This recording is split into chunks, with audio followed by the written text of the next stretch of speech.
Hi నమస్తే welcome to Suman TV. తిరుపతిలో మరో దారుణం చోటు చేసుకుంది.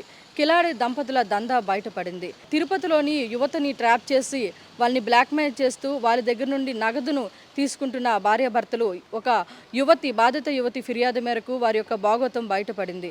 అంటే దాదాపుగా కొంతమంది యువతిని వారి ఏరియాలో ఉన్న ఉమెన్స్ హాస్టల్లో ఉంటున్న యువతిని ట్రాప్ చేసి, అంటే ఎవరైతే ప్రముఖ యూనివర్సిటీలో ప్రణవ కృష్ణారెడ్డి అనే ఒక అమ్మాయి ఎల్ఎల్బి ఫైనల్ ఇయర్ చదువుతుందో ఆ అమ్మాయి స్నేహం పేరుతో యువతిని ట్రాప్ చేసి వాళ్ళని ఈ విధంగా తన భర్తతో ప్రణవ కృష్ణారెడ్డి చేత అత్యాచారం చేయించి ఈ యొక్క దారుణాలకి పాల్పడినట్లు తెలుస్తుంది.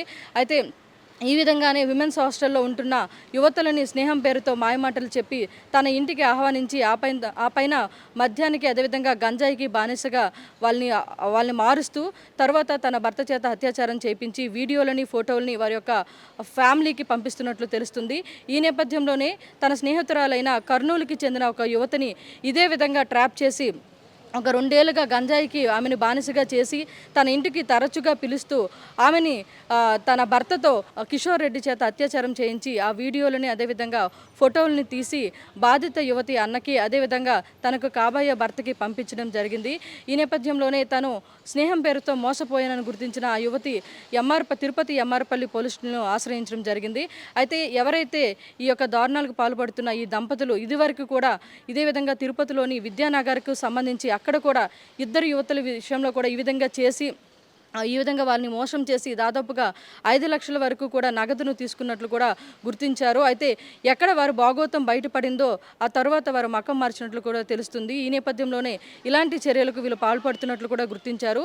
అయితే ఒక భర్త ఇటువంటి ఏవైనా దారుణాలు చేస్తే, అంటే ఈ విధంగా వేరే అమ్మాయితో ఇలాంటి సంబంధాలు పెట్టుకుంటే మందలించాల్సిన భార్య స్థానం నుండి ఆ భార్య ఇటువంటి ఒక మహిళ ఇండు కూడా వేరే మహిళల పట్ల ఈ విధంగా చూపిస్తూ వారిని ట్రాప్ చేసి వారిని ఇలా బ్లాక్మెయిల్ గురి చేస్తే వాళ్ళని ఇబ్బందులు పెట్టిన ఈ యొక్క ఘటన పలువురిని ఆశ్చర్యానికి గురిచేస్తుంది. పలువురు విమర్శలు కురిపిస్తున్నారు. అంటే ఒక మహిళ అయ్యుండి కూడా ఈ విధంగా మరొక మహిళ పట్ల ఈ విధంగా బిహేవ్ చేసి వారిని ఇబ్బందులు గురి చేస్తున్న ఈ యొక్క ప్రణవి కృష్ణారెడ్డిని ఖచ్చితంగా తగిన చర్యలు తీసుకోవాలి, కఠిన చర్యలు తీసుకోవాలని చెప్పేసి బాధిత యువతి యొక్క తల్లిదండ్రులు అదేవిధంగా ఆ యొక్క యువతి కూడా కోరడం జరిగింది.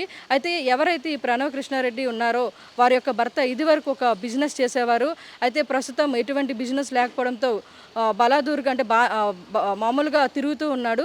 సో ఈ విధంలో వాళ్ళు డబ్బులు కావాలి, ఏ విధంగా అడ్డదారిలో డబ్బులు సంపాదించాలి అనే ఒక ఉద్దేశంతో ఈ విధంగా యువతుల్ని ట్రాప్ చేసి వారిని అత్యాచారం చేస్తూ వారిని వీడియోలు తీస్తూ వాళ్ళని బ్లాక్మెయిల్ చేస్తూ ఇటువంటి ఒక దుశ్చర్యకు పాల్పడినట్లు కూడా తెలుస్తుంది. అయితే ప్రస్తుతం ఈ యొక్క భార్యాభర్తలు ఎంఆర్పల్లి పోలీస్ స్టేషన్ పరిధిలో ఉన్నారు.